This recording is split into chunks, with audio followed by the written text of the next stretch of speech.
Good morning. We'll get started in just a few seconds, okay?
All right. I know some people, can you all hear us or hear me?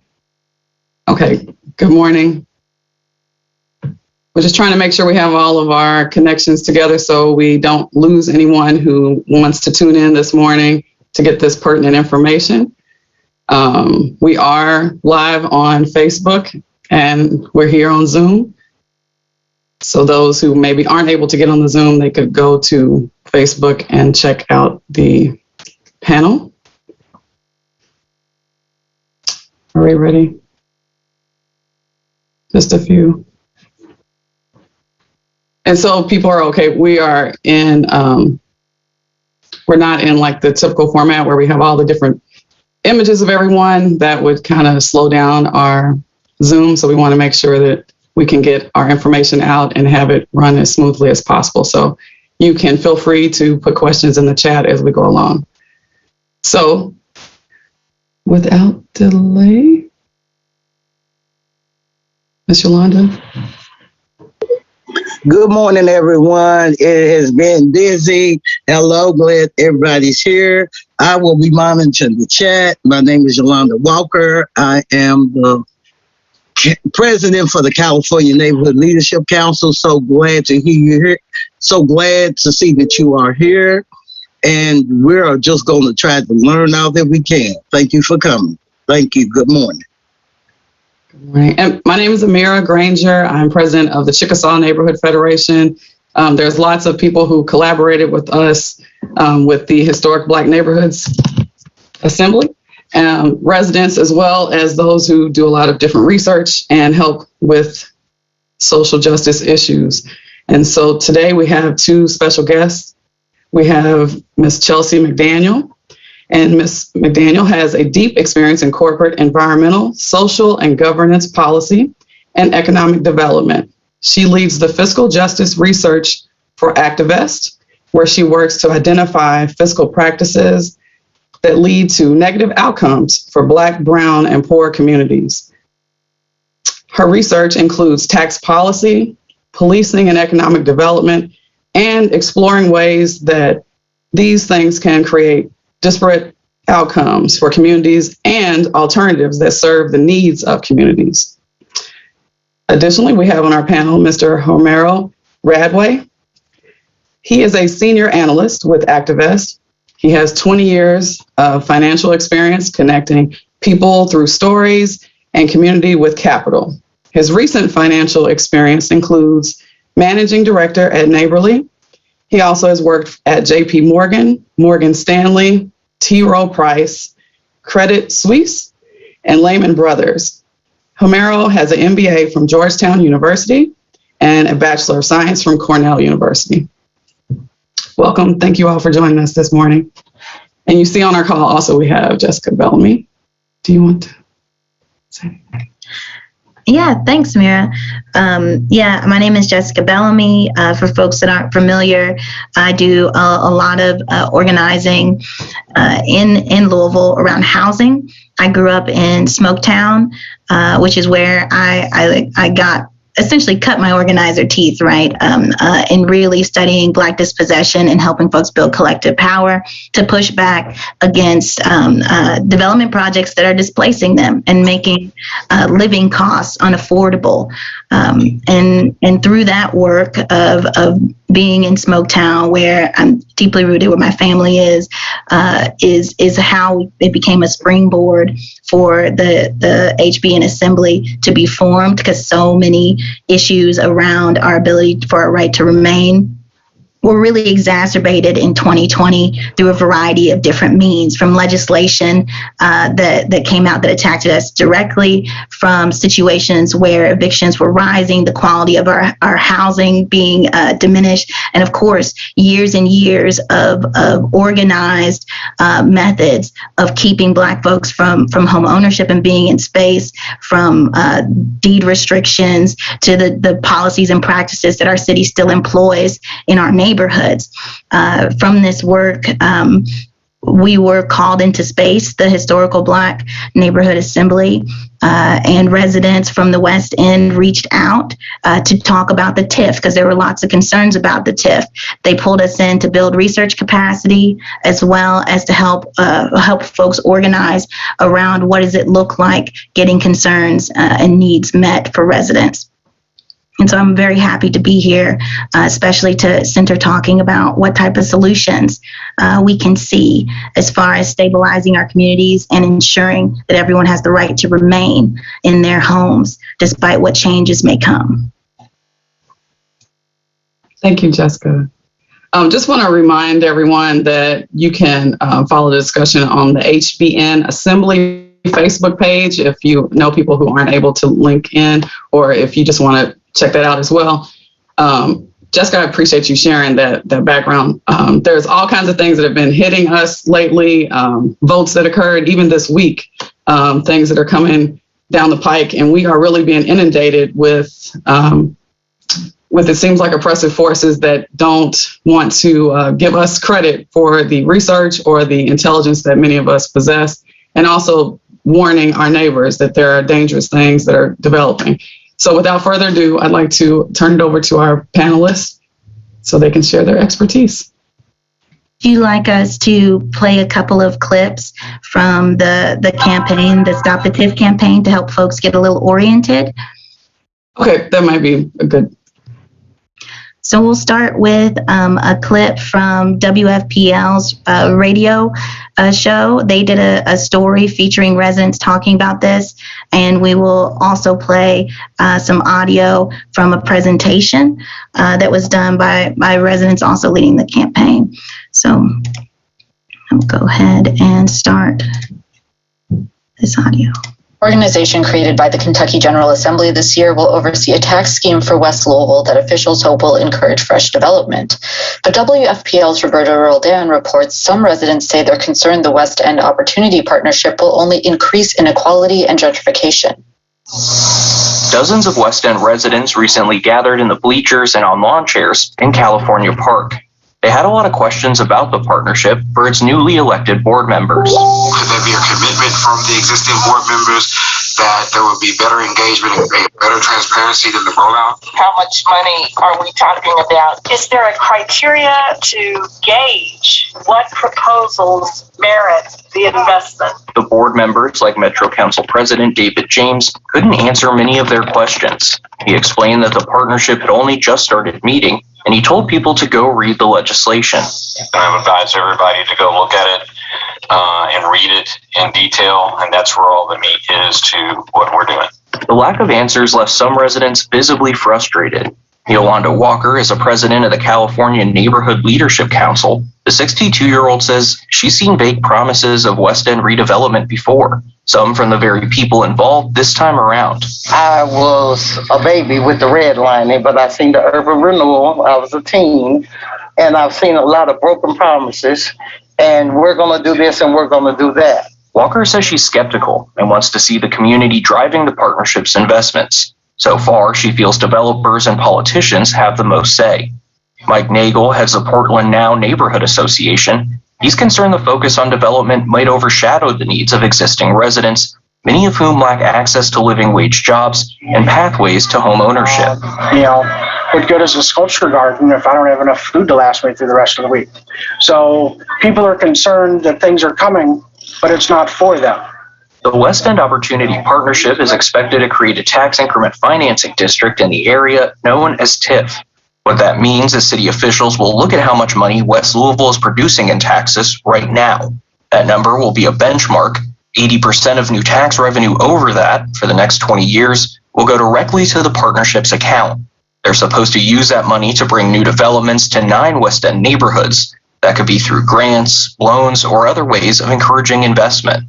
But some residents fear that will also bring gentrification and displacement, and they're organizing to stop it. People are concerned about renters first and foremost. I think 66% of people who live in the West End are renters, and this could be extremely detrimental to them. That's Mariel Gardner. She lives in the Park Duval neighborhood and owns an urban farm in Parkland. She's also an organizer with a resident-led Stop the West End TIF campaign. Gardner says if the partnership is successful in attracting new development, that would also increase property values and property taxes. Landlords could pass those costs on to tenants in the form of higher rents in a part of Louisville where 40% of residents live below the federal poverty line. In the past, I have not been concerned about losing my home. This seems much more dangerous.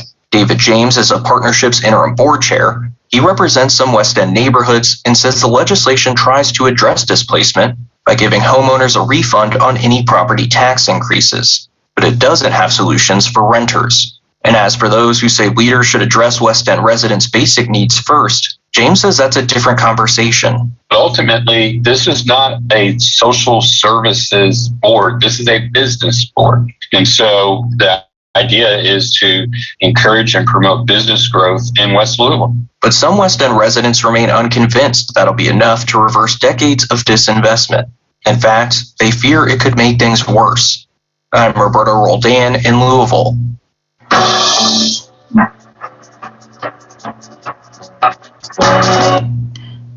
And then Mariel's presentation.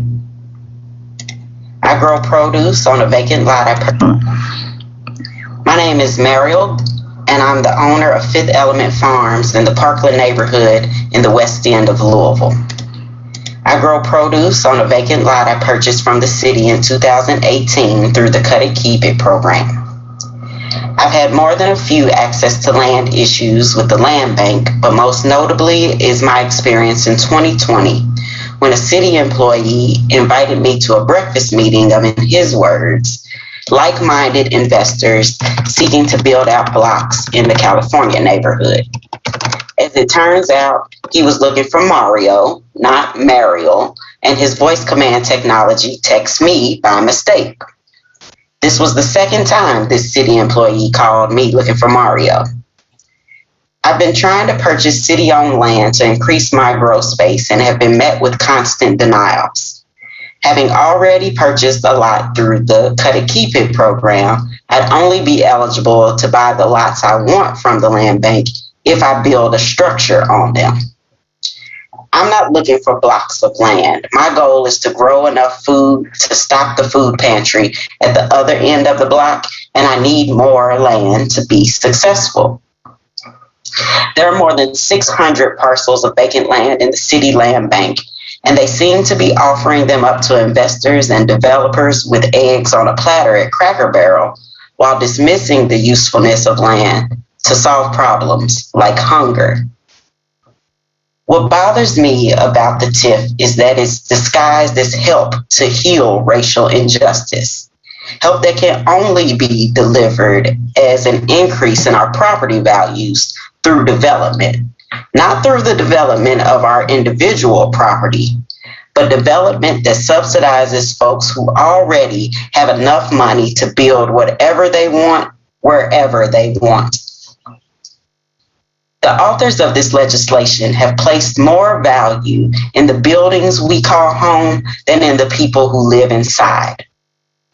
If they valued us as people and were trying to show us how long overdue equity and justice are, they would legislate closing the racial and gender pay gaps. They would be offering tax subsidies to us and not to hotel developers.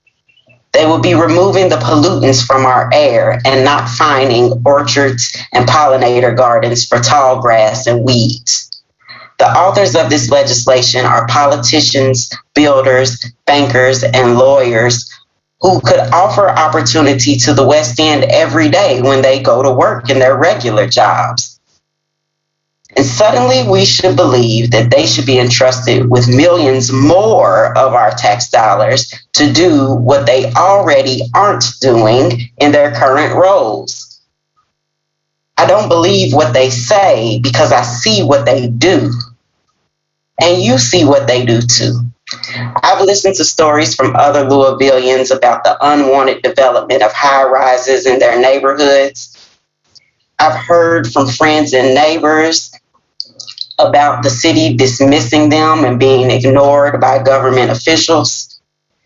We watched the erasure of Clarksdale to make way for Nulu, the destruction of farmland in rural Jefferson County to build suburbs, the closure of local businesses in exchange for big box stores. And Louisville isn't isolated in this space. The same thing is happening throughout our state, like in Somerset. A TIF is being established to build the University of Somerset. Then the city of Somerset purchased a group of homes called Cundiff Square and evicted residents from their homes, knowing full well the university was set to be built there.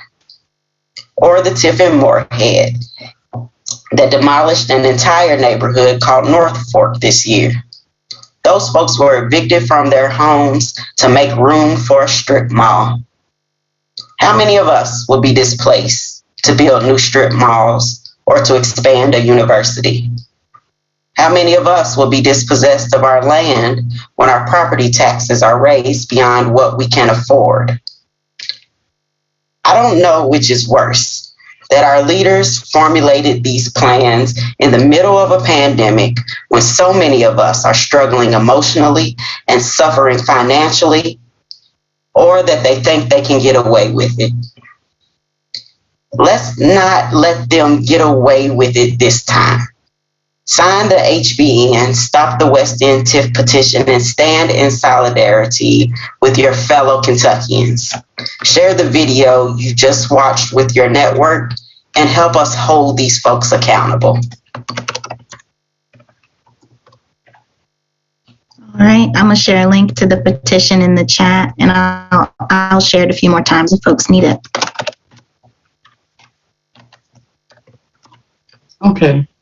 Well, in hearing that and all of that, I would like to put to our panelists, with your expertise, what alarms go off for you when we as community members and activists, but just simply as neighbors, bring it to our legislators that we have a question, we have issues, and they present no answers that offer a financial breakdown, a prospectus. They cannot and have not presented that concretely publicly. I just asked, if we could start there and if you all could go in whatever direction you need to take us.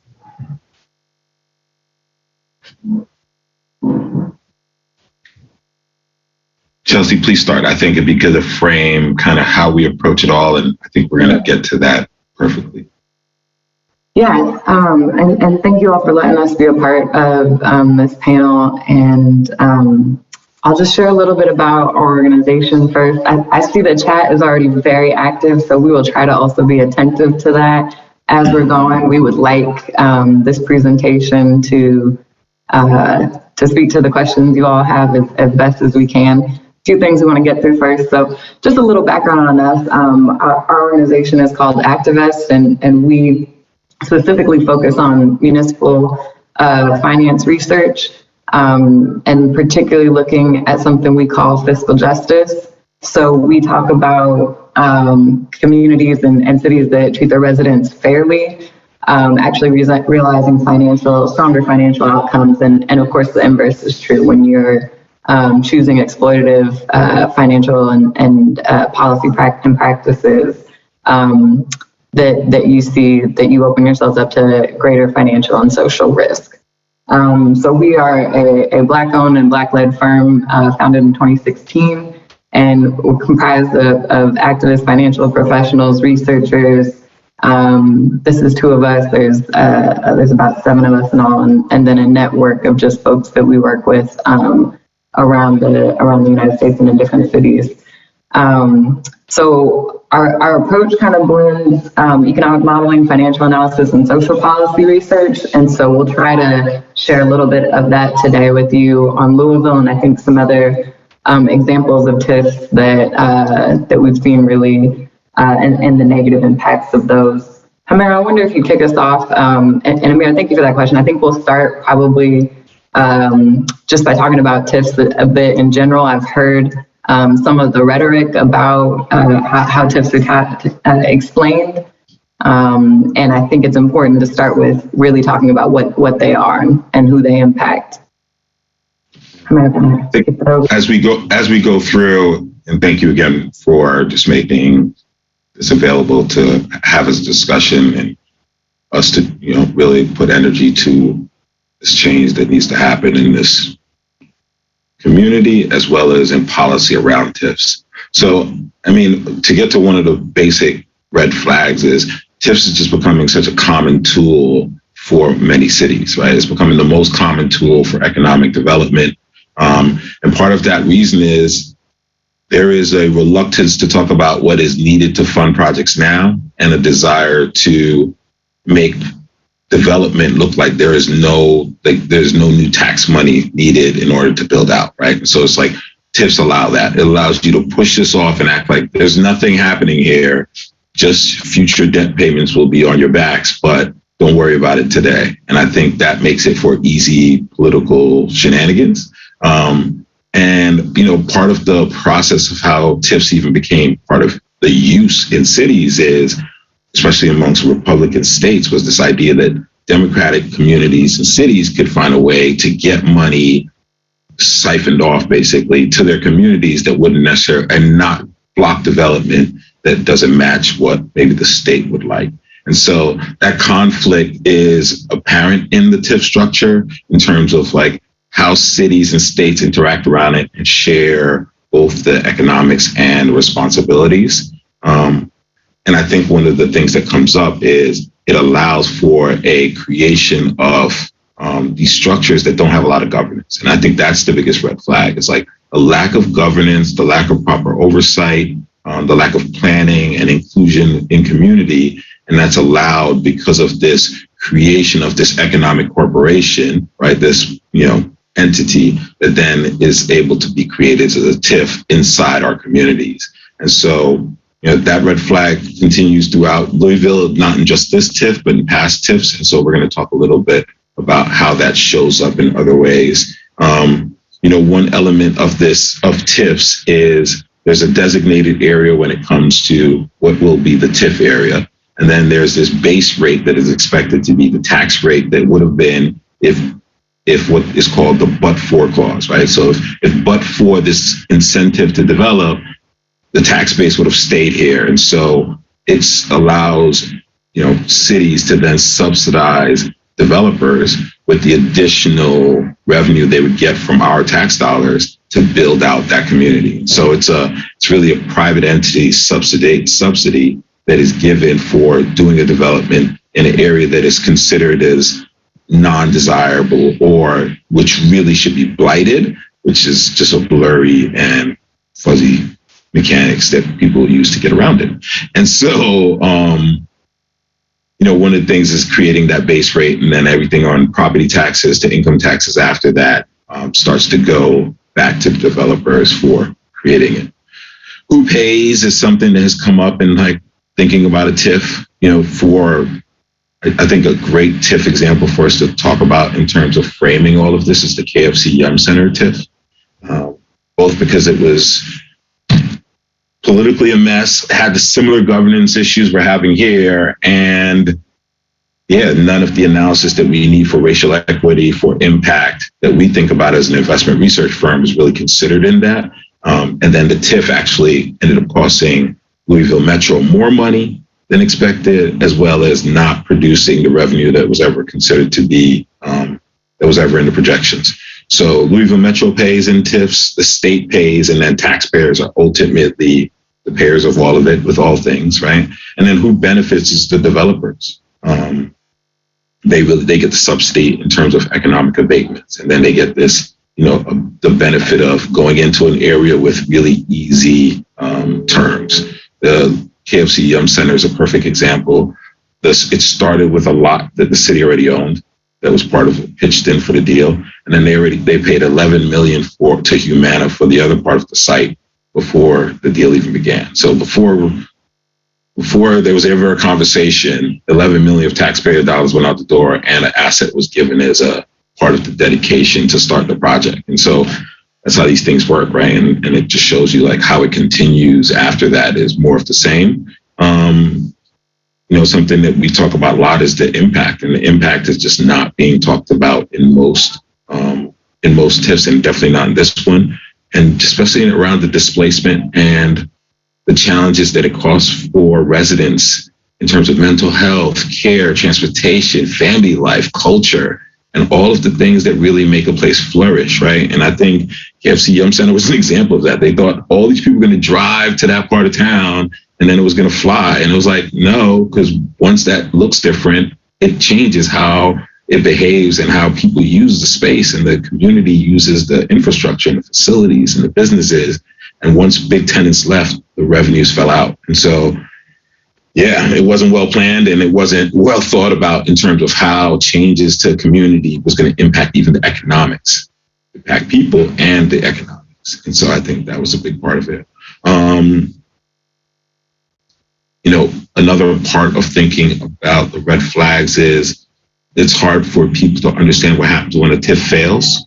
And I think the red flag that I see here is also related to the same red flags I think we've seen at the KFC Yum Center.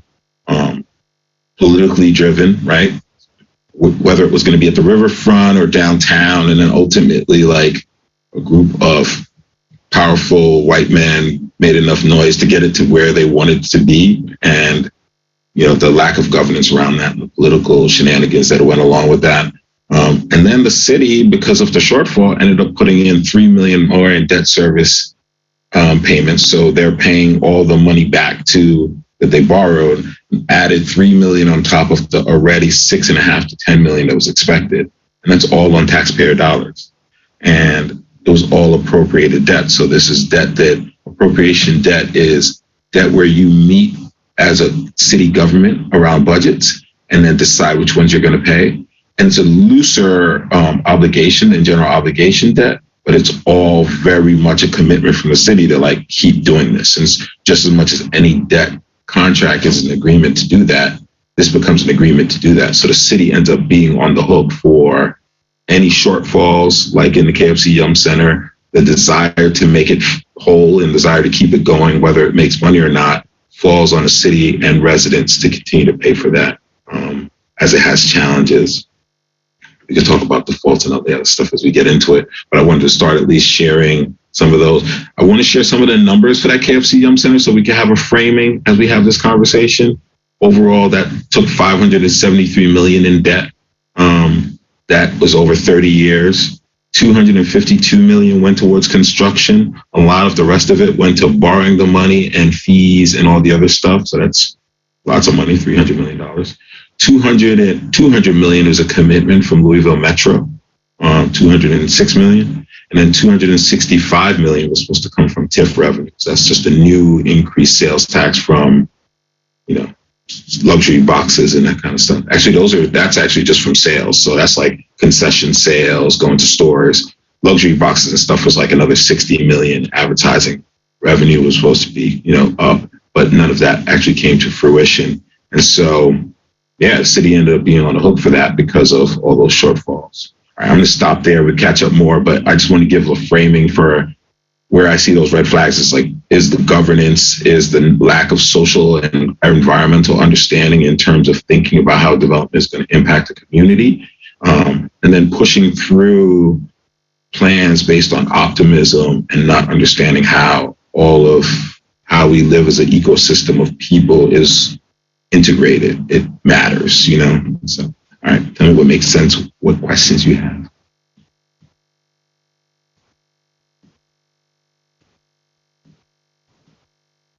And Chelsea, maybe this is a good time to talk about our analysis, actually. Like, how do we go through thinking about that impact?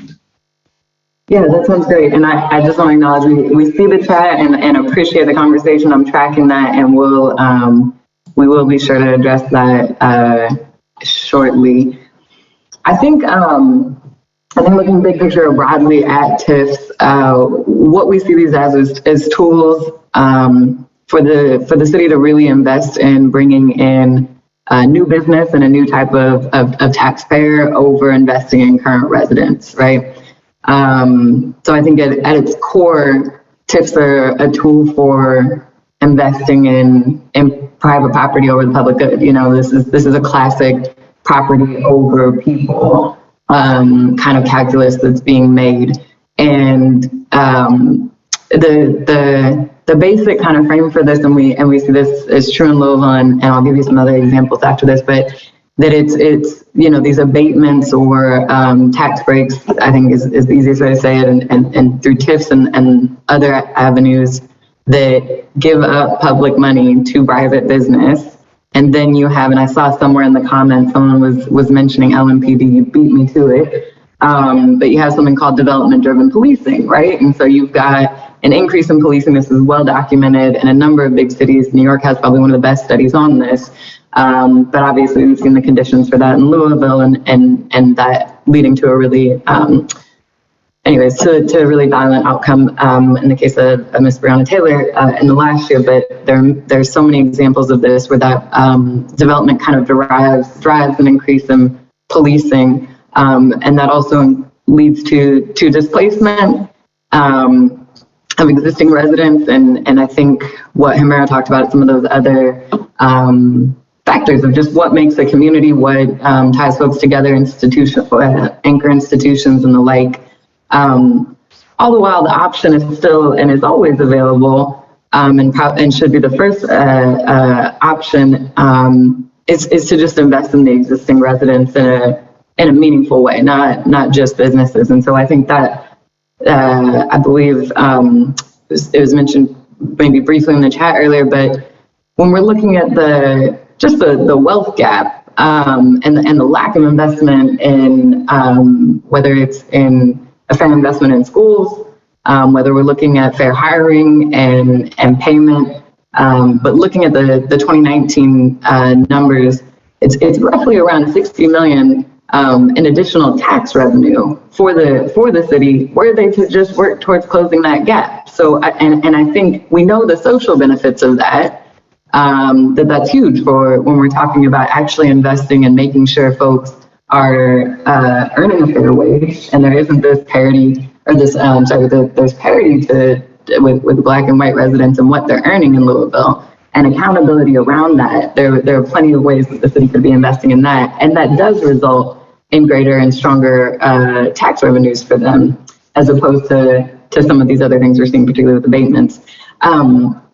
You know, we actually started in the wake of Michael Brown's murder in Ferguson, and the story there is, you know, we went down there and we're talking to folks on the ground and learning more about what the conditions were that created this environment for this really tragic murder.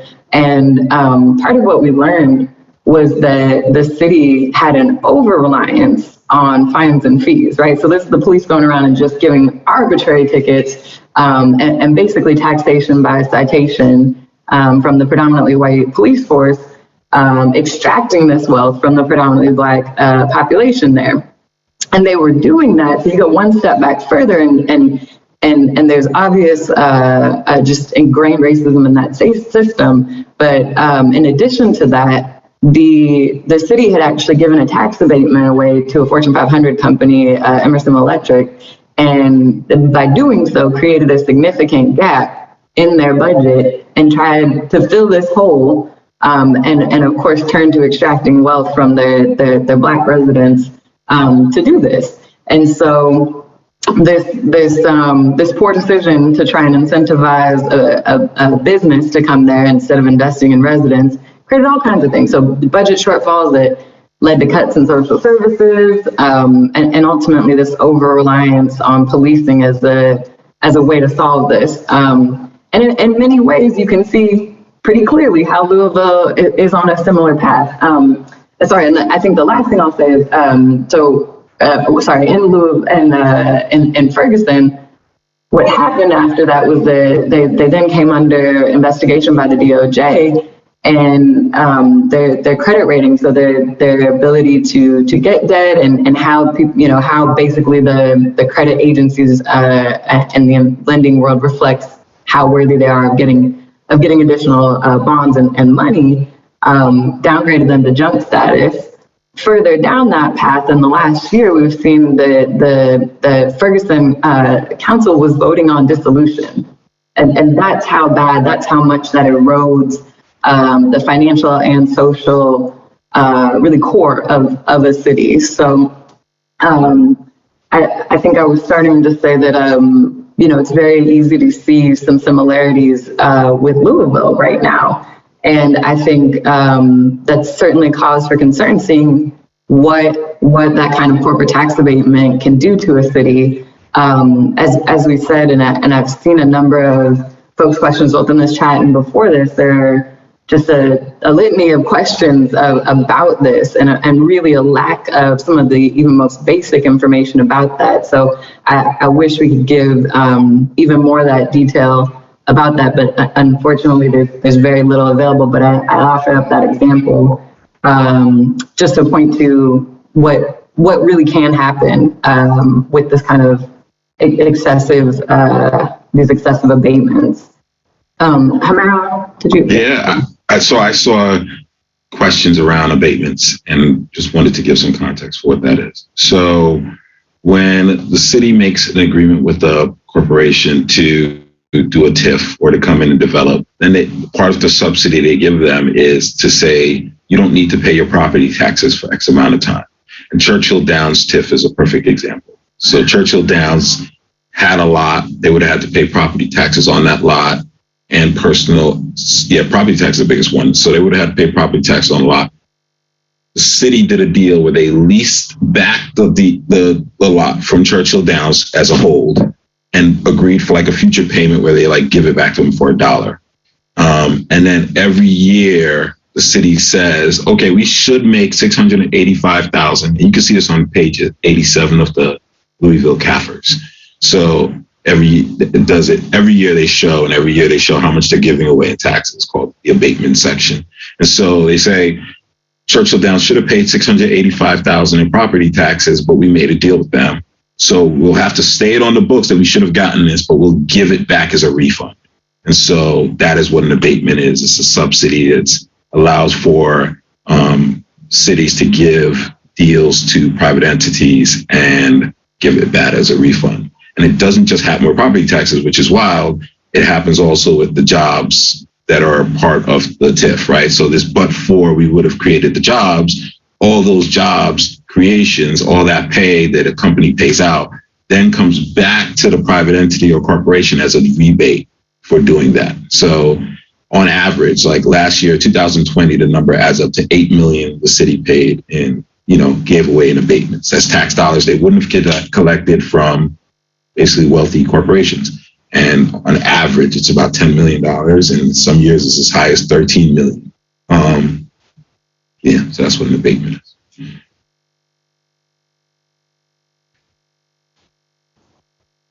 Thank you, Mara. And I was trying to find the most recent CAFR. I'll drop that in the chat once I do. I think something else I wanted to share just briefly is also some examples of where this is happening in other cities. And we've seen organized efforts on the ground from residents who are calling out these financial and social impacts. So some of y'all may be familiar with the, I think it was the third largest TIF at the time in Baltimore on the waterfront there. And it was about a 45 block stretch of waterfront property, so quite big. And they were looking at bonding out on the TIF revenue. So when I say that, I just mean that the entity has the ability to borrow, get effectively like a loan, a bond on that, anticipating whatever the projected revenues are. So they were able to do that, or the projection for that had about 1.4 billion in just interest payments on the TIF bond, and then about 2.16 billion in additional city services. Because what happens is that base tax amount, that is still required to cover all of the city services, plus I guess the teensy bit that's not taken off of that incremental finance part. And so what happens is the city's often making up the gap in whatever needs to be covered. So I think just to illuminate this point, so if a community had 100 residents and then the TIF grew it to 1,000 residents, the 900 new residents, their garbage, their education, their school facilities comes out of the base, the original. So you pay for that. That TIF, that money, the TIF money goes to the developer, most of it, except for that piece at the top, and then the rest we still cover as residents. So yeah, crazy. Sorry, Chelsea. No, that was great. And to your question about cities that have defeated the TIF, so Baltimore was, the organizing around that was able to delay it. I do know of some recent campaigns. So and this is funding for a slightly different thing at a state level. And I believe over the summer, Alabama tried to issue about $600 million in bonds to fund 2 new prisons there. Organizers on the ground actually partnered with some more like activist investors, and they launched a campaign. I can drop that in the chat, that actually had one of the major banks that was a part of that, Barclays, pull out from it. And since then, Alabama has gone back and tried to find other avenues of funding, trying to use federal funding, things like that, to make these prisons happen. And they've kept up consistent pressure on that. And I don't believe at last check that's gone through. I know the Baltimore one, I believe there was an independent study that kind of looked at how much more is the city going to have to pay, because that would fall on all of the residents. Thank you, Jessica. And so looking into things like that, I think someone earlier mentioned any of the kind of ironclad agreements that you would need to have to make this a little bit more, I guess, secure and accountable. And so I think you listed some of them there. I think other ones that they brought up in Baltimore, and I've seen in different places, were opportunities for clawbacks. So the opportunity if certain metrics were not met. So first you need citizen oversight that actually has teeth, right? That actually, it can't just be consulted with. The citizen oversight needs to have the ability to veto certain things if they're fiscally and socially irresponsible and not in the best interest of the community. I saw that there were other proposals to include or to suggest, to demand that the jobs not only had to hire locally, but you can't just simply hire locally and pay, a sub-living wage. It has to be a living wage and benefits. And so those were some of the clauses that they tried to put in there. I'm sorry, I ended up looking at this chat and wanting to respond to that too. But those were some of the things that folks in these different cities proposed. I think the last one, and again, this is a little different than a TIF, but just looking at citizens pushing back when cities try to kind of abuse and misuse money, was a campaign we worked on with some folks out of Chicago, the Acre campaigns. And this was Chicago trying to slyly pass off hundreds of millions, in bond funds to cover police settlements. So areas where their police force setup was not messed up, was not held accountable, and now becomes the public debt burden. And so there was a campaign to raise that awareness with an investor who actually held those bonds and, had said all kinds of nice things about what they weren't going to invest in, and they actually divested from those bonds. So there are opportunities to push from that side for bondholders to help push for disclosures around that and get some of the information that cities often don't disclose in those examples. So those are the three that kind of come top of mind. I'm going to pause and see if Homero, both just as you're looking at the chat and some of the other stuff, if you want to add anything else. No, I think you nailed it all. I think that was great. I think maybe then the last piece, not the last piece by any means, we'll keep talking and get into the chat and stuff, but the part that we've tried to present some of the financial impacts and respond to some of the questions you've mentioned about that. I think the other piece that's really important is what does investing in the community that has a positive social and financial impact, what does that actually look like? And I think the Hbn folks have done some amazing research on that. That's rooted in community, highly contextualized, and really impactful. So I'd like to kick over the last part to Jessica to maybe share some of that with you. For sure. Yeah, let me go ahead and get this PowerPoint open. I just wanted to show a few images.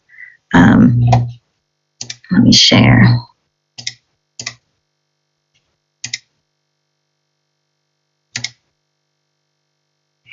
Okay.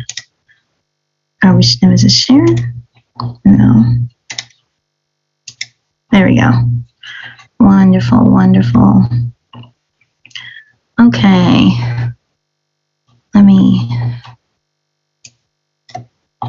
I'll just minimize that. All right, great. So we wanted to take a segment of time to talk a little bit about what's going on here as far as what do our strategies look like for stabilizing our communities and preserving our right to remain. As a person who grew up in a historical Black community here in Louisville and whose life is still deeply tied into where she grew up, it has not only been a personal concern of my own, but it's also a concern that has been a part of my work and research moving forward. Since being a part of tenant organizing here in this city, I have been inundated with a lot of data and information, as well as learning from other folks of what they're experiencing as far as how gentrification, how development in their areas, how historical practices of dispossession have all affected and impacted our lives.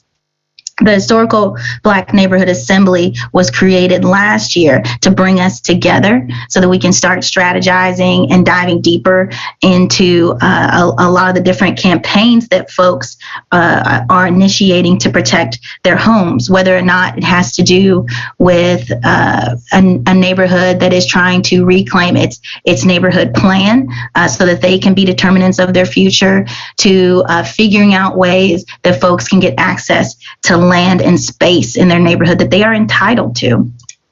I think it's important to kind of break down two different things before I talk about some of these solutions. And that's the difference between market rate development and social housing development, because these are both viable, these are both housing systems, and market rate development may be viable for communities that already are chock full of resources, for communities that already have not only an ample budget, but aren't dealing with the same issues that we are in historical Black neighborhoods, which are oftentimes to be more poor and working class, where folks are making $35,000 annual median income or less in our communities. And the major difference between what happens in our communities and these other communities that are vastly resourced is that the fact that they have those resources to begin with, to be the architects of their communities, to make sure that they are safe. And so to give you some information about the difference between market rate development, which is what we commonly see in Louisville, and social housing development, which we have yet to actually see done, at least on a scale that is noticeable, is market rate development is more about centering profit over people. It is a mechanism coming out of capitalism that encourages folks to make a profit and to make as much profit as they can. Whereas social housing centers people over profit. So with market rate housing, you're creating homes that are meant to sell at a profit. Property owners and landlords set selling prices and rents, whereas residents of those homes are forced to accept the expense of that housing, the housing that they can afford, and oftentimes at a loss of quality of housing, a loss of safety because of how the community is situated, which we can talk about that in a variety of different ways. And they also don't have any control over their housing, whereas social housing creates permanently affordable homes based on what residents can afford. The central aim is to get people housed in quality housing rather than to make profit from the sale or rent of housing. And so under market rate development, you have rents and property values based on the profitability of that land. It is controlled and governed by developers, investors, those property owners, and those landlords, generally none of which have any residency in that area. And when affordable housing comes into question within market rate development, what we see in the city of Louisville is that those instances are temporary and transactional. They're generally one-offs. We'll see a development come that has an expiration date on its affordability. They'll say, okay, well, to get access to these dollars to build, we're willing to build a few affordable units, but those units will only be affordable for this number of years, generally around 10 or so years. But that gives them, of course, the out of changing the prices of those units so they can gain money. And so we do not see sustainable, affordable housing, and there's lots of money that is given for market rate development with language saying that it is affordable when the prices themselves do not reflect what folks are able to pay. And for no matter how much public land and public dollars and charitable giving that it acquires, that money is still taken in as a profit. There's still a goal to recoup some money. That money isn't just going to just develop that housing and to meet those costs. It's beyond that, why we see the expense going up.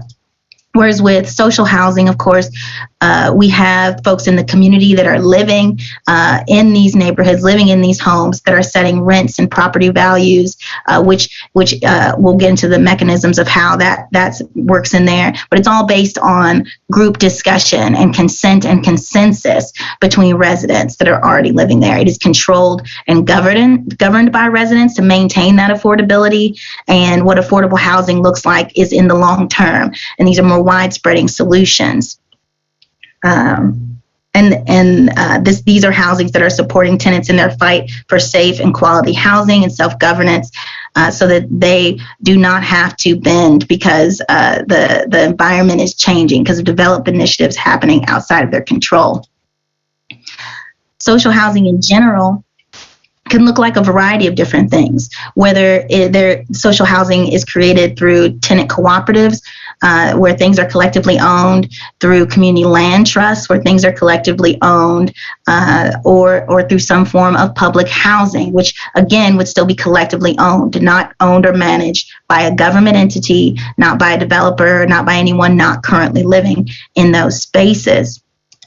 And what the Hbn Assembly has set out to do is we have submitted a proposal developing such a mechanism that could expand across the historical Black neighborhoods that exist in Louisville. Because what we found in our work in Smoketown, trying to protect and stabilize our community, is that we may be educating ourselves and learning about these mechanisms and finding ways to employ them. We may be ready, but maybe there are other neighborhoods that also would like to have this level of protection, that would also like to control their own land. And so there needs to be a pathway for that, whether or not they're ready to learn all the technical stuff now, but that they can still be making decisions about the land in their communities sooner than later.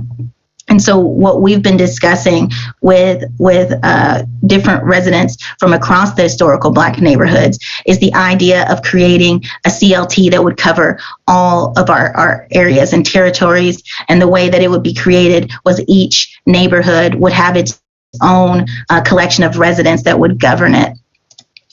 The way in which we keep housing affordable by building the CLT is that we are separating the cost of the housing on top of the land from the land itself. The way that we see it is that land in our communities, we don't predominantly own. Most historical Black neighborhoods in this city are renter occupied. And so that land is owned by someone who is outside of the community. A lot of our land that exists that the city owns is within their control. And we've seen through research being done on the land bank and from even what Mariel talked about in her presentation, that land is still just going to developers who are only interested in building market rate. But if we collectively own that land itself, then the cost of someone being able to own their home goes down significantly, because what people would own is the home that sits on the land, whereas the land itself would be collectively owned and controlled by the residents of that neighborhood. And so that's how we were able to keep the cost of the home itself more affordable, but folks will also have more options. They can choose to buy a home, but they may also choose to just rent it.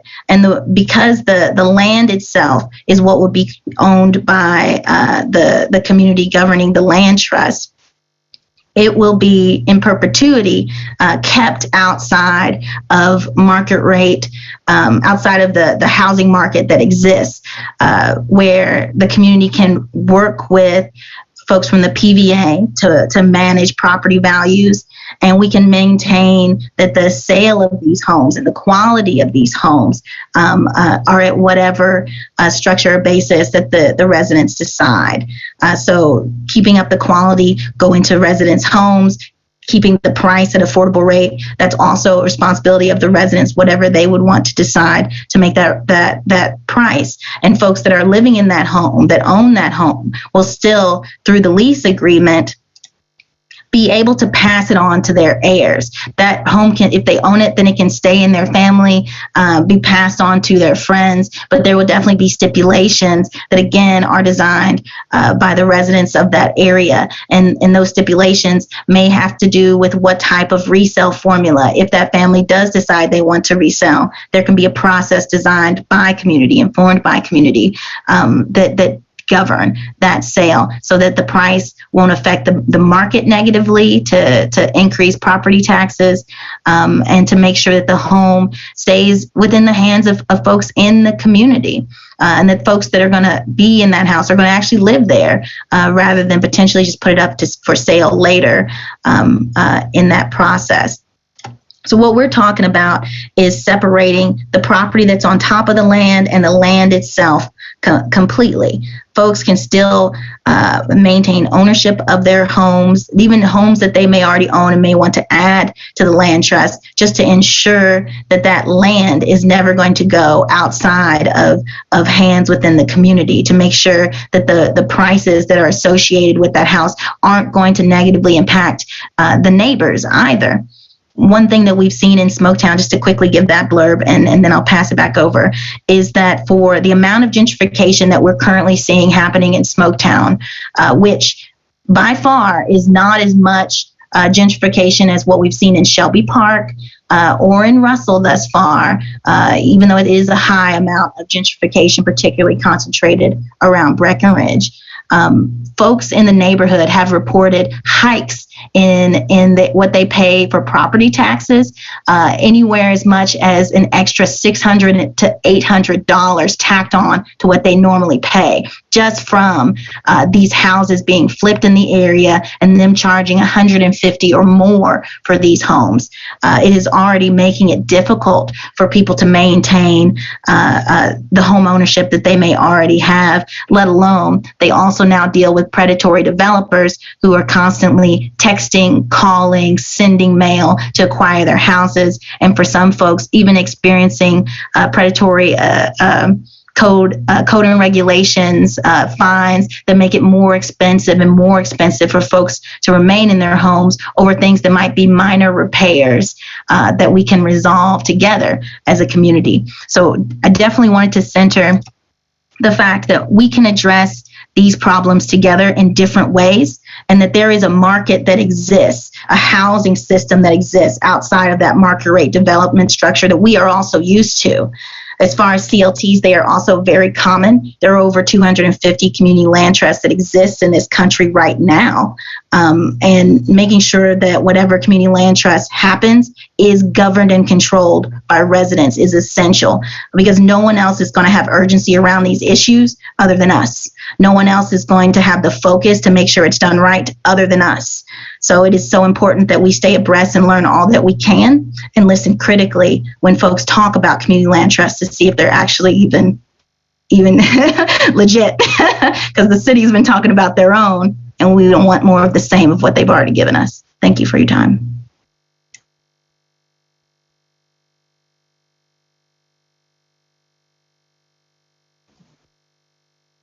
Thank you, Jessica. Amira, should we kick it back to you and try to get through some of these questions? Yeah, the chat is moving. I am trying to see a good way to, there was a point just. Feel free to take a moment to get resituated, Okay. It sounds like we're about to go into Q&A. So folks that have posted questions in the chat, if you don't mind to repost them, or if you're watching from Facebook, post a question in comments, because we can grab those from Facebook and bring them into this conversation. But post them in the chat for the moderators to organize. So take a couple minutes for folks to repost their questions. Thank you.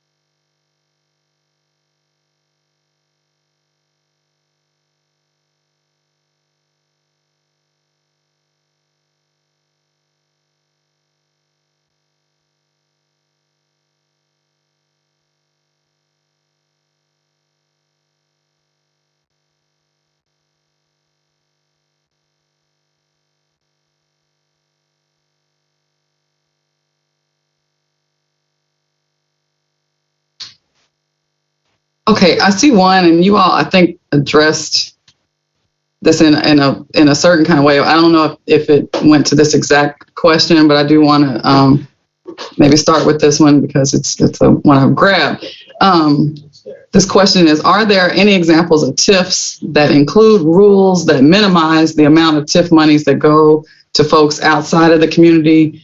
Are there any that require that funds go to projects initiated by the people living within the neighborhoods impacted by the TIF? Chelsea, would you like to start before I give my bad news? That's it. That is, okay, I'm sorry. I will say that there are organizations who have put out what could be in TIFs, what could be more binding agreements, what some of those benchmarks informed by like the community, what those ought to look like.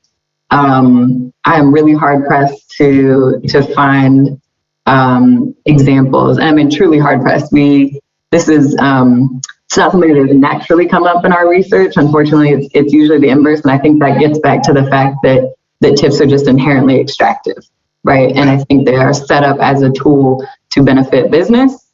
And it's, I think Jessica and I were saying at the top of this before we started, in its simplest, it is bizarre to think that you're going to say, let's work towards improving a community and just give these exorbitant kind of public monies to private interests. I think that without any kind of protections and provisions for actually investing in the community, not displacing them, and I think we know just by virtue of capitalism that is often, if not always, misaligned with the interests of housing, living, place, community, thriving. And so I think, yeah, that is my short answer. Homero, do you have, you said more bad news to add to that? Ebony, I was thinking a lot about this question when I saw it come in. So I've given a lot of thought, and I've thought about, tried to be open to where have I seen it done well or seen some examples of that. And I have seen people do research and us even talk about like what we think could be out there. I love what Jessica just put forward, like all these people with amazing ideas of like, yeah, we could do this differently and it could be dope and we can all live here. But unfortunately, when you think about how it's structured from the beginning, right, like it starts with a developer. Like it doesn't start with like, unfortunately, it didn't start with us talking about the West End. It didn't start with like, how do we make people in the West End have this? Right? It started with someone thinking there was an opportunity here and how to extract the most from that opportunity, how to get the city to help, how to get subsidies, how to get it through, how to do it on a wholesale level so you don't have to work with one renter at a time. You could move whole blocks. And like, so all of it's incentivized to do this. Even in the pay structure, even in the benefits for hiring people, it's all set up to have, the part of what Mayor Fisher has been on record saying is like, come here because we can offer you these cheaper alternatives. And like, you can't really run away from all those incentives that are all based on like extraction. And I think it's no accident we haven't seen it. I think I would love to see like, a community driven TIF in a way that is completely outside of the framework of what currently exists, but I have not seen it. There's a question I want to follow up with this one, and I just want to sandwich it with the colonizers and co-conspirators who came up with this and are pitching it currently weekly to the community as an opportunity or as something that came out of the community. So I'm glad that you raised that point, that at the end of the day, it starts with a developer, and that's what we found. And I'm just glad that you reiterated that for the people in the back and the people that argue that this is something good and it's going to be sunshine and rainbows for all of us 20 years later. Question again is when TIFs fail. Sorry, while you're on that, it brings up a good point, and this might go into why when TIFs fail. But like the KFC Yum Center was supposed to end in 2044 as the end of the TIF. And because the TIF wasn't meeting revenue standards, they pushed it out another 10 years. That's just future 10 years of tax payments that are going back into those subsidies, right? So like, you know what I mean? Like not only when it doesn't go right, they still get paid. Like it's, yeah.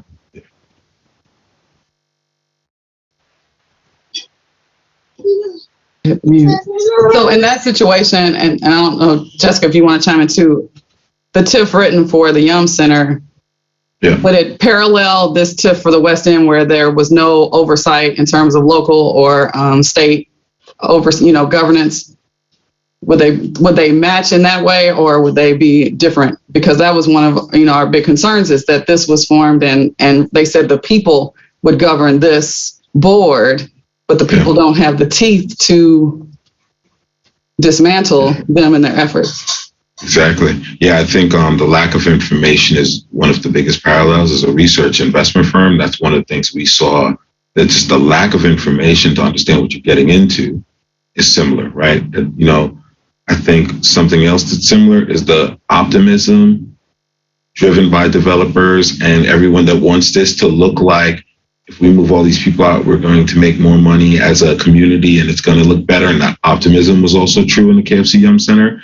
And it made the revenue predictions overstated, which made the financials a relatively challenging investment because it was just, so much of that.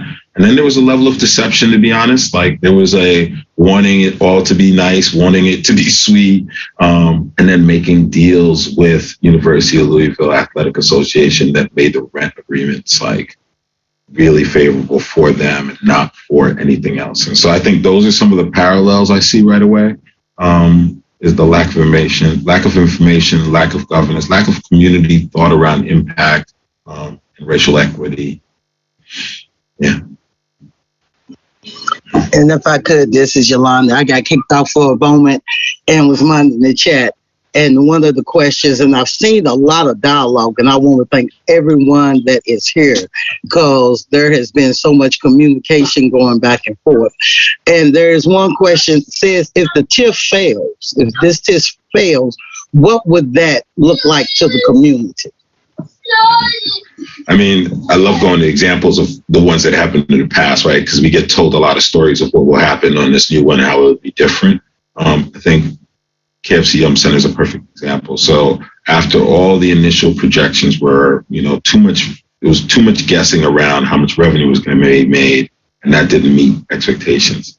And the expenses were higher than expected. So that came to losses and a need to pay. And remember this, like once the planning happens, then the mayor, the developers, they all go to bankers and say, give me the money in advance. And then we're going to execute this plan and start to flush it out, right? And this is like dance happening where the developers are kind of like, how much work I'm going to do until you get me the $100 million that you said you were going to get me from banks. And then the banks are kind of like, well, give me an anchor tenant, right? And these are all part of the issues, right? Because anchor tenants usually have hundreds of millions of dollars and they don't really are less invested in our communities than we are.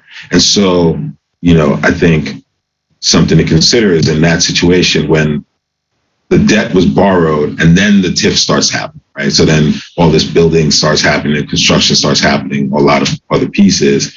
And so once the debt was too high to meet based on what the revenues were coming in for the arena, then the city put up, so the city was on the hook initially for $6.5 million to around $10 million. And then once the arena and Louisville men's basketball made plenty of money during this time. They're making like $15 million a year. And they're making more than they were before, and they're making more than any other men's basketball team. And so, but the revenues aren't enough to meet still the arena because they borrowed $570 million. And so what happened then is the city said, all right, we're going to put in another $3 million a year. And that is just taxpayer money. Like that's just your money that could have gone to something else that's just now going towards debt service. And that's kind of what happens when it starts to go bad, is the city chips in, right? Because they have made an agreement, a contract, pay this debt. And it's not just tied to this one deal. It's tied to all of the debt that Louisville Metro has, right? Because if you're going to stop paying this one, what makes you stop paying Churchill Downs TIF or, right, any others? So this idea of like, let's keep it going is important. Another thing that happened in terms of holding the bag is, so the city put in $3 million more a year. It's our money. And then there's $15 million in reserves that was put up, right? Similar to this $30 million that was raised to start this TIF. That TIF started with money that was put up front. That $15 million is meant to be like, if you run out, it's your rainy day fund, right? If you can't make the payments, you go to that money before you default on your payment, before you make the call and say, sorry, honey, I'm not sending the check. You tap into that $15 million bucks. So that is also city money that got tapped into in order. So these are the layers of city money that is on the hook and who ends up holding the bag. And the state gave us $75 million initial advance to get this project going. So that's just eaten, right? The state just eats that.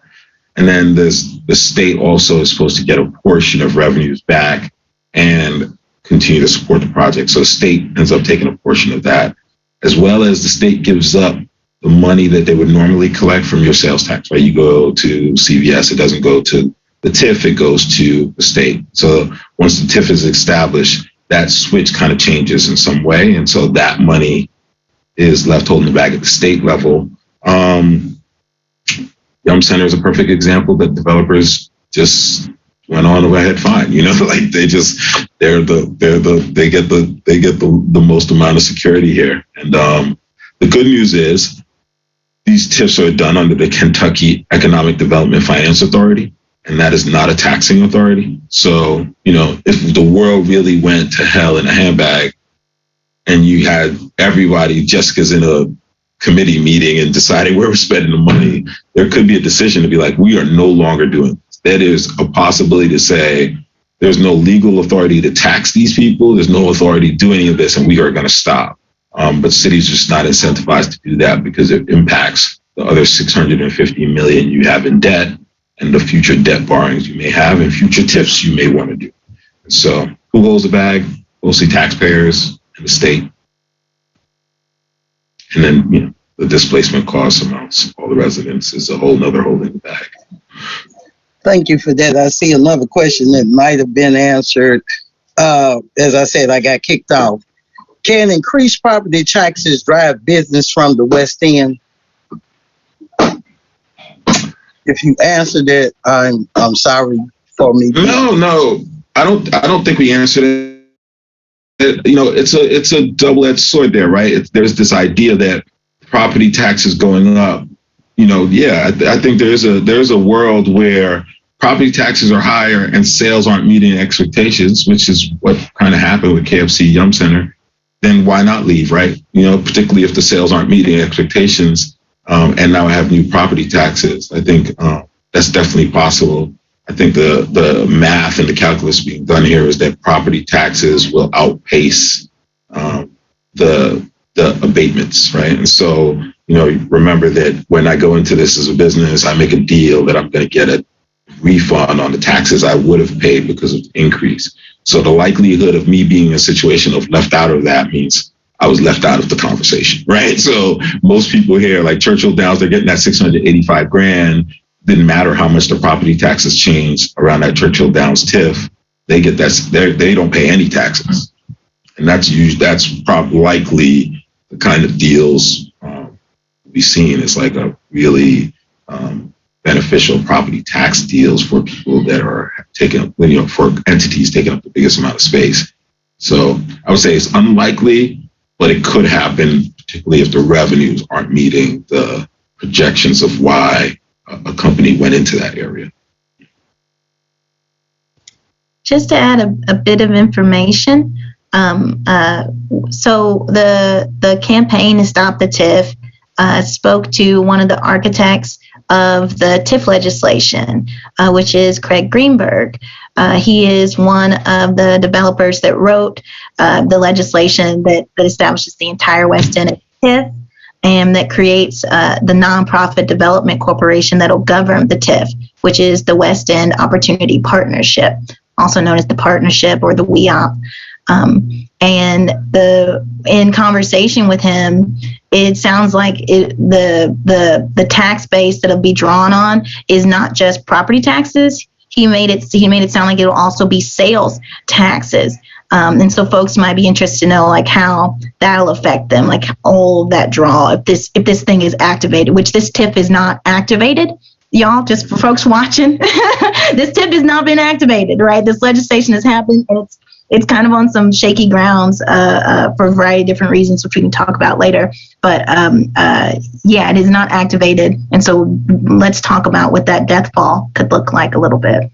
Yeah, TIFs, and then what you're describing is like a layer under TIFs called STIFs, which is a sales tax increment financing. And it's more precarious, right? Because you're really betting on sales tax looking like it did. And I can't remember the name of your grandma's restaurant, but you can't say it again.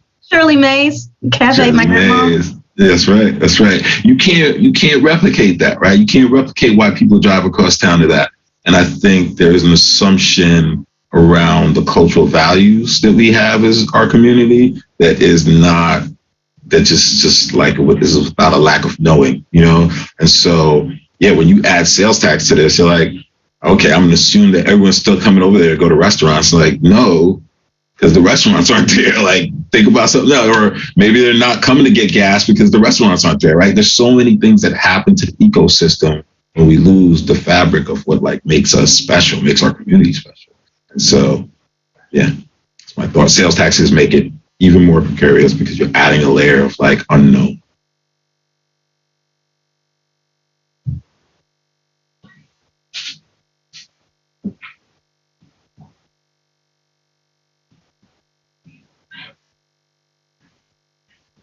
I have a question that we had some different sponsors or donors that came out in the news. I'm sorry, can I add one thing really quick? So if a TIF defaults, so we talked about all the things that happen if it falls apart, but if it defaulted, they would get basically the mortgage, the building, and those parcels is what the the lenders would get.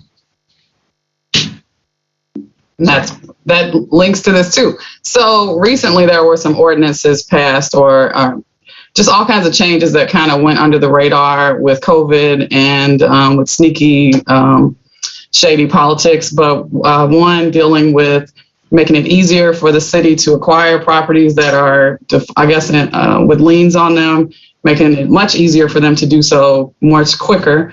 Also, we had changes to the process for neighborhoods to claim their space as a historic neighborhood or a preservation area where you would maybe be able to protect yourself from some of these development activities.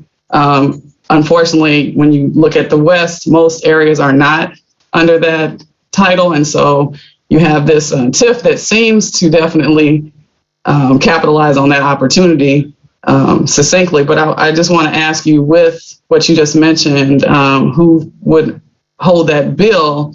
And then with those new developments in terms of laws and ordinances, with the donations coming in from Churchill Downs, fundraisers being hosted by these different parties and putting in $500,000 here or a couple of million there, are those people putting a pin in for their future development interests over the supposed communities projects that we are going to be able to have our input on once they find representatives? That was an extremely long question, but hopefully you. Yeah, it was good. I was hoping to give Chelsea space to, feels like a Chelsea framework. I was going to say, I think you're on a roll, Mary. You've done more of a, particularly here in Louisville. Yeah, so I would say, just from how this process has gone through, definitely seems like Churchill Downs is real happy with their last TIF and real happy with how things are going in general and want to continue. And so it seems like a lot of private entities here see this as an opportunity. No. And I hear language that sounds like excitement around social progress, but not seeing any like thought or analysis or hard questions around how that is done or executed. And so what I have seen is just an excitement either for social capital to be part of this or for capital to be part of this. And not a lot of focus on how. I just think you have to be asking the questions of who has the power here and how will people be impacted. And I don't see a lot of the people that have put money up asking those questions, particularly Churchill Downs. We have another question, and they're asking, could the West End credit rating drop if the TIF initiative bonds default? And I think you did answer that, but I believe you did. You know what? I think so. It would really come back to the city's credit rating. So the city's credit rating would drop, right? It would be this idea of like the city's not really holding to contracts they make that aren't taxpayer, like set towards tax dollars. So this idea of like all appropriated debt that the city does has a understanding in it that like you want to pay it, right? So even if I couldn't take, think about it as if you had a car loan, but they couldn't take your car, it's all on the agreement that like, I'm going to pay it. And this is similar in terms of like, you made an agreement to pay it, and no one's going to give you another chance if you just choose to publicly not pay the last one, just the way all our credit ratings unfortunately jack our lives up. And so, I think that's what would happen to Louisville Metro's credit rating. It would be challenged. All the TIFs would be challenged by it, and Louisville Metro would be challenged by this idea of not paying the TIFs. They have a lot of them, right? They're all on their books. They are stated on the books as a contractual obligation, even though that they're not backed by a taxing authority. So, yeah, Louisville Metro's credit rating would suffer. I think the Kentucky Economic Development Finance Authority would still have, on an individual basis, revenue projects would come through there and have to be evaluated. But I think, appropriation challenges for the city would be the biggest one. And I guess to jump in there, who would that fall on if that default did happen? Us, it would be the residents, right? It would basically, all those messages we see about like the city's credit rating is this, and so we get to borrow cheaper and get to build more. Well, it would be higher credit rating, and it would be more expensive borrowing and more debt that would fall on citizens, right? Think about the original TIF had a 6% coupon, right? So they were paying 6% yield. Louisville Metro pays like 2%, right? So you think about all that difference in payment costs would fall on residents. Just be higher interest payments. Thank you. Yeah. I think Homero gave really great context on that. I feel like just a small thing is, I feel like what you'll hear is that technically in the language, it is not coming from a general obligation bond. So technically it is not backed by the taxpayers' money. And so I just put that out there to say, for all the reasons that Homero listed, I think that's negated, right? There are all these reasons why the city will act in its own financial interest to use those tax dollars, even though they are not legally written into this bill as what's, or into the bonds, into future bonds on this, as what's backing that. Just in case you've heard, because I feel like some of the rhetoric is explaining it around it as saying, well, this isn't coming from that particular pot of money. It would not be a geo bond. So I think that's just important to distinguish.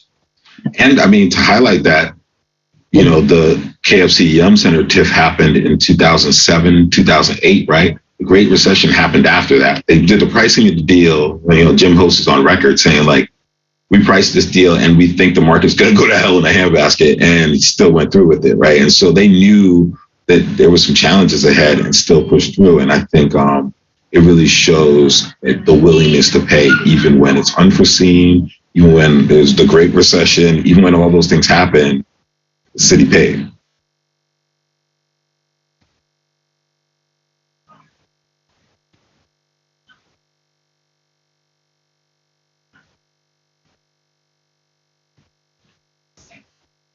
If we have any more questions, if people want to submit those, we are going to share the demands of our group that we have put out publicly, but just to reiterate today, so just give me a second to pull that up.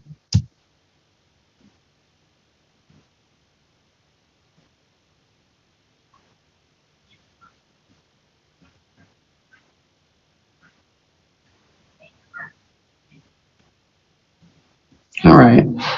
So, just going to read it straight. Residents and allies fighting for the Stop the TIF campaign have 4 demands. Number 1, stop the West End TIF from activating.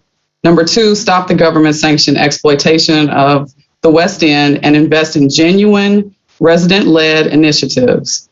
Number 3, stop the WEOP representatives from miseducating, misrepresenting, and manipulating West End residents. And 4, the West End deserves an apology from those who have supported the establishment of the TIF, a mechanism that could displace tens of thousands of residents within this 20-year period if it's activated. So just to make that. And if folks have questions about stopping that activation, we can go through what that looks like, because there's multiple ways in which this TIF can start it, because it can be activated, because it hasn't been yet. And a lot of that power is in our city officials' hands currently, because that activation is going to look like an enactment of an ordinance. It's going to need approval from our officials, such as the mayor, likely the county attorney will be involved, and our chief chairs of Develop Louisville, or our development department of the city.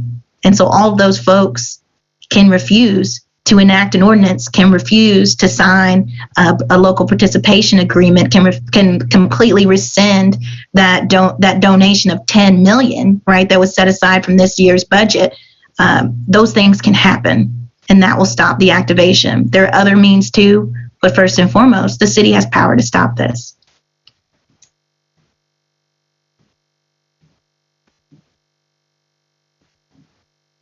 Let me shoot a question that I see in the chat real quick. They said, does the mayor, and I think this needs to be addressed if it can be addressed. Let me get it. Can the mayor tap TIF funds at will? So, not that like tap TIF funds at will, but you can designate the area based on blight, right? And that's sketchy. And then once the area is designated, you need government approval. And so that portion of the process is kind of like, as you see, doesn't require a lot of details or information. So it's not at will, but requires not a huge lift, but definitely legislative approval from the governor. And then once all that is kind of like in the works, right, after we get to the HB 321, 203s, then there's this kind of predicting how many people will show up to the party, right? So once there is kind of like the size of the TIF, what the plan for an idea is, then they go to banks and say, all right, give me funds in advance for this plan.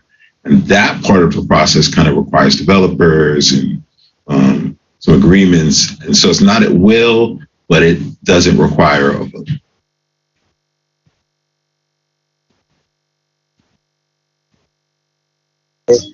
There was also a question, can the WEOP board, let me pull it up real quickly.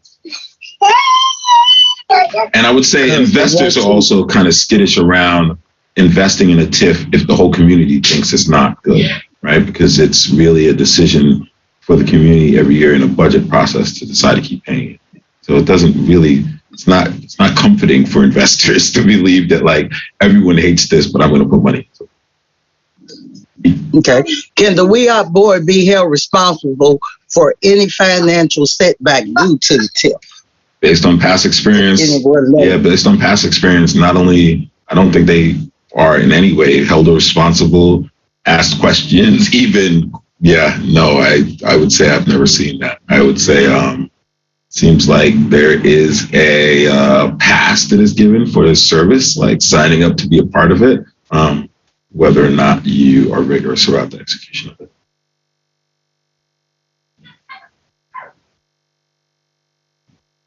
And I just want to say in the question area, I've seen a lot of great dialogue and a lot of comments from the participants. And I just want to say thank you, because those will be kept, and those questions that not answered, if you want to put your information or email address and learn a little bit more, we will respond back if we don't have enough time, because we have went over a little bit, but it is discretion, and we want everyone to the community, because as a community and a resident, our voice is not heard. And I've seen a lot of comments where your voices are heard in this chat. And I just want to say that to you. Thank you and applaud you for hearing your voices.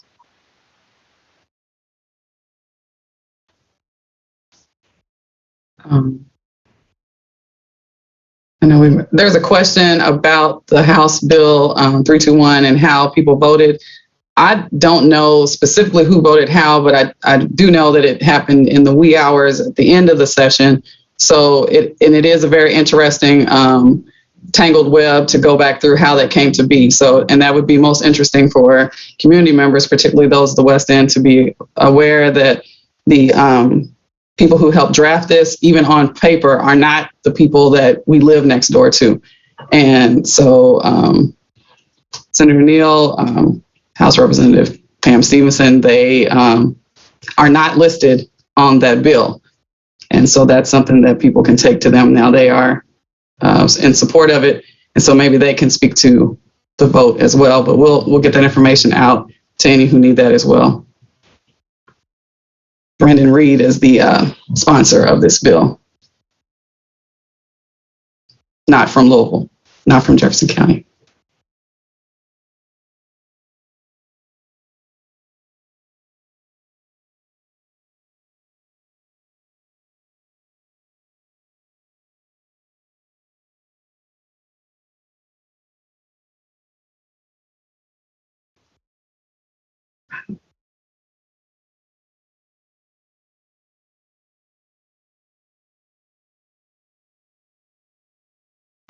I'm not seeing more questions here.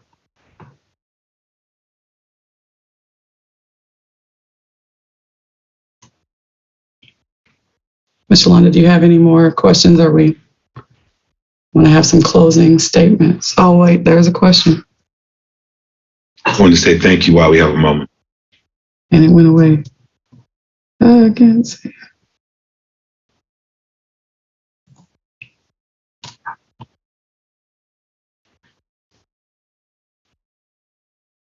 There's a question in the chat, but I can't see it fully to start at the beginning.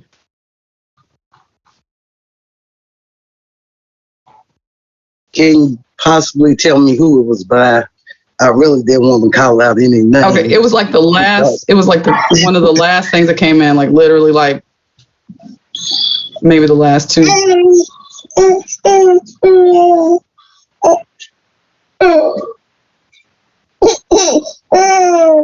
Well, what I'm seeing, what I saw was a comment was, what are the next steps for the HBN Assembly organizing?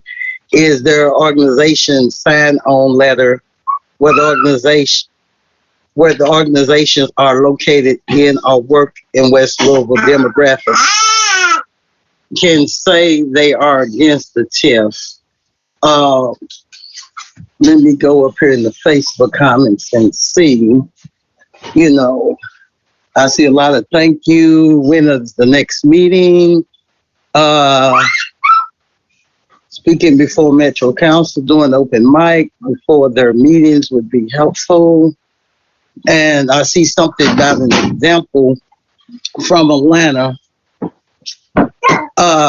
Makes the person wonder if that individual could text it again, because I'm not sure. If you give the bottom part of it, maybe we can locate it. Because, I mean, there's been some wonderful dialogue here. And we do not want to miss anything that's important, because all of this is important. Everybody on here is important. And it affects us all. So if that person doesn't mind. And just to like start to respond to some of those questions, at least talking about the Hbn Assembly. So the Stop the TIF campaign is led by residents of the West End, and they meet regularly once a week. And folks that are residents, if you would like to submit your phone number or email for us to reach back out to you, for folks on the call to reach back out to you, that would be great. The Hbn Assembly itself is supporting that campaign, the Stop the TIF, as well as focusing on what solutions look like to stabilizing our community. So if folks are interested in helping to build this CLT out and talk about that, you can also leave your contact information. Just let us know with that note. There is also an Hbn Ordinance that was designed with input from the community that is still making the rounds, getting more input from the community, that is meant to create a designation for historical Black neighborhoods so that our neighborhoods can be treated differently than every other neighborhood. Because there is a long history of extraction and dispossession and criminalization of our spaces. And a huge, like there's just a lot that we need to work on. But as far as how the city treats us, we can start with defining what that relationship looks like through the Hbn Ordinance. That's an ordinance that was sponsored by the office of Councilman Ja'Cory Arthur, but is still making the rounds for folks to build in feedback and to learn more about. So those three things: Stop the TIF campaign is next on the agenda. If you want to know information, leave contact. The CLT, we're still organizing around that and meeting with other organizations that have established CLTs in the city. I'd mentioned in the chat about Buffalo. Buffalo has a CLT, and we met with those folks to start defining what this one needs to look like and what that technical back end of launch looks like. So if folks want to be involved in that concept, share contact information. And with the Hbn Ordinance, that's still circulating. And so if folks just have questions about that, that's still also a good reason to leave some contact information. if you've registered, then your contact information, we already have it in some capacity. But it's no skin off our back if you send it again now, so that we make sure that you are in that follow-up list for folks to follow up back with.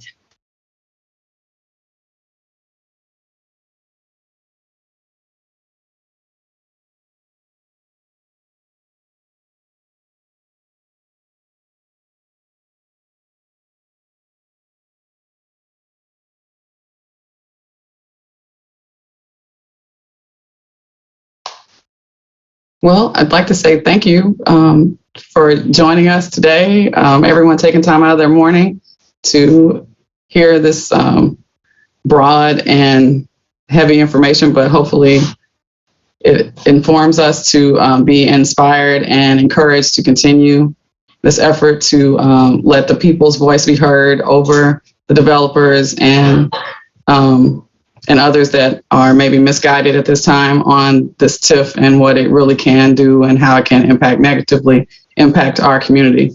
So I'd like to thank you all, Chelsea McDaniel and Homero Radway. Thank you all for joining us. Thank you all for tuning in, whether you're on Zoom or on Facebook. And we look to be in touch and have some watch parties and continued discussions. Thank you all. Thank you. We'd like to share, please turn into WLOU today. There will be some speaking on the TIF also today. Thank you all.